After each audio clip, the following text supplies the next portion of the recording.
Hello mga ka-journey, welcome to my vlog, Jess Journey. So for today's video, may nag-request ng luto ko. Siyempre, ayan, dali-dali ko may naghanap ng karning baboy. Ayan, shoutout sa aking driver.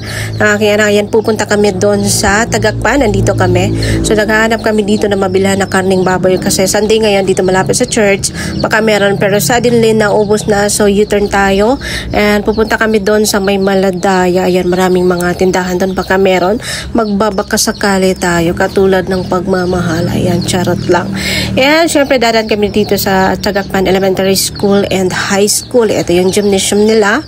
And andyan yun. Ayan, sikreto pala, Bibo. And of course, so ayan yung driver ko. So, sabi niya, bakit pa daw saan pupunta? Siyempre, maghahanap tayo ng wala. Ayan, dito kami sa Kurbada, yung tinatawag na dito yung anak ko na highball dito. Dito, banda talaga. Kaya, di ko makalimutan yon. So, ayan pa, na kami, pababa na kami sa Tagakpan Bridge. Dito nyo makikita yung Tagakpan Bridge. So, andyan yung bahay ng classmate ko. Shoutout sa Yumit. And, nandito na yung Tagakpan Bridge. O, diba? Maganda na at matibay. Ayan, o, diba? Maganda. So, dito, malapit na kami sa pamilihan. So, sana meron. And ayan na nga, swerte namin kasi magagandang dilag yung mga tindera sa kagandahan nila at dito kami nakabili ng karne ng baboy. And syempre bumili na rin ako ng ginamos kasi mag-gisa ako ng ginamos. Syempre ito yung nabili ko. So humba yung request pero di ko alam kung paano first time ko magluto, basta lutuin ko, kakain na lang siya. So yan for the hiwa-hiwa tayo. And syempre pinag-isa ko na yung pagkaluto, sa akin nyo lang ito makikita kung paano ko siya niluto, basta pinag-isa ko na lang siya.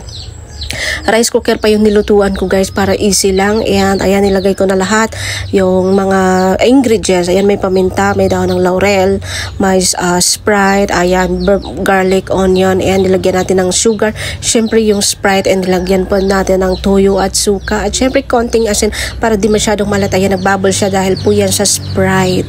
O diba, yan yung magpapasarap pero ako pa rin yung masarap. Joke lang. And ayan, ihalo-halo ko lang siya. Ayan, antayin nating lumambot yung karne. So, hayaan lang natin hanggang maluto siya. Siyempre, habang nagluluto din ako ng aking kanin. Siyempre, ito ang shirataki rice. Nagluluto ako ng 100 grams. Nilagyan ko lang ng mainit na tubig and just keep it 10 to 15 minutes and pwede na siyang kainin. So, hindi ko yan naubos isang kain. 100 grams, 2 beses ko siya kinakain kasi marami at nabubusog ka na. Ayan. O, diba? Luin mo lang siya and just keep it. So, ayan, habang hinihintay natin yung niluluto na ding humba, may own version. So, ayan, luto na, mukhang masarap na at maamoy. Siyempre, lumambot na siya at pwede maya-maya up next at ako'y kakain na everyone. O, diba? Diba, easy job. So, bye-bye. Mga ka-journey, so ayan, for the kain tayo for today. So, meron tayong, ayan, yung niluto kong humba. Pero hindi siya pula. Pero yung nag-request, ayan, nawala. So, mamaya pa yun, kakain. And syempre, may ginamos tayong ginisa. Nilagyan ko ng maraming kamatis at saka konting karne. So, ito yung sausawan natin na yung pinakakaumay. So, for the kamay tayo ngayon.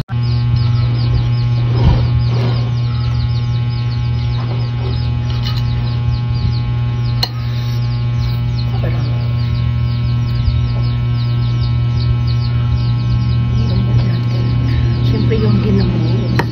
Ayan.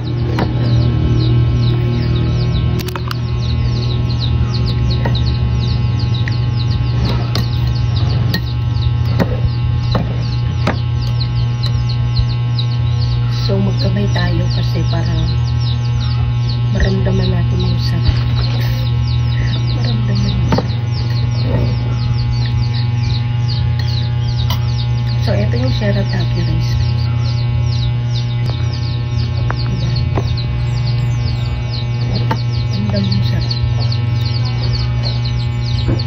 Sausaw natin.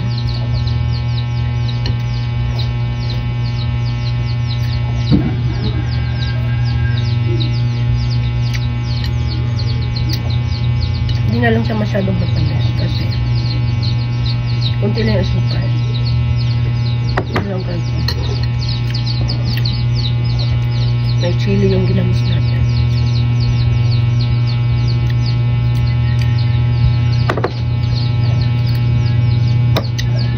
Siyempre yan. May kamatis. Buhos na natin. Para isahan na yung sarap.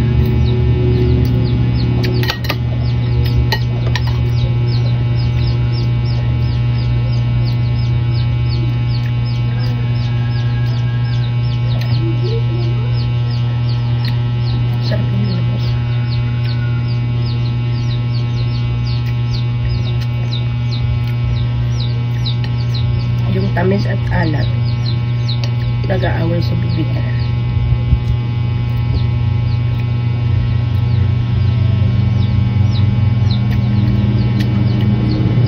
Taba.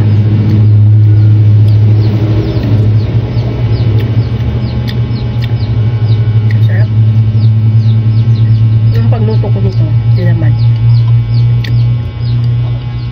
Kasi, dinerecho ko na siya.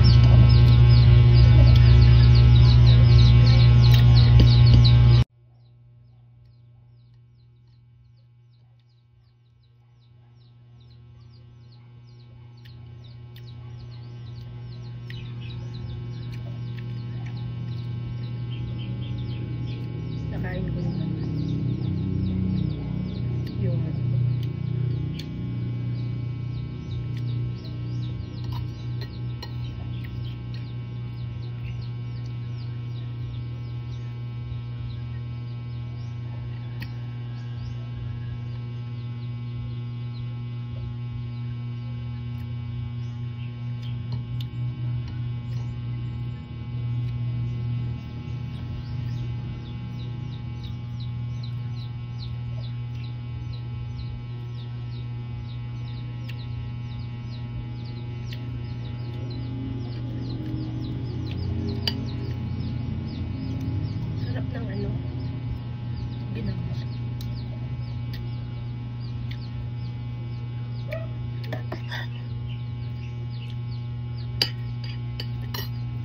siyempre, maalat yung kinain natin.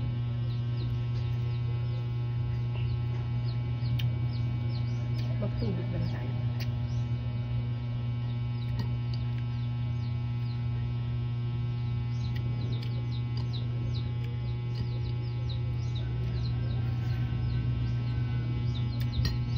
Last bite.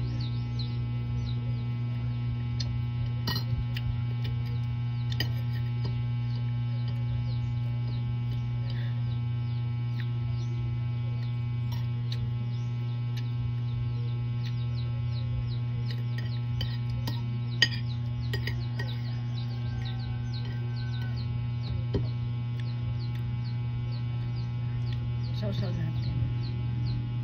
Lagyan natin ng kamatis. Yan. Last bite. For watching everyone. Bye-bye.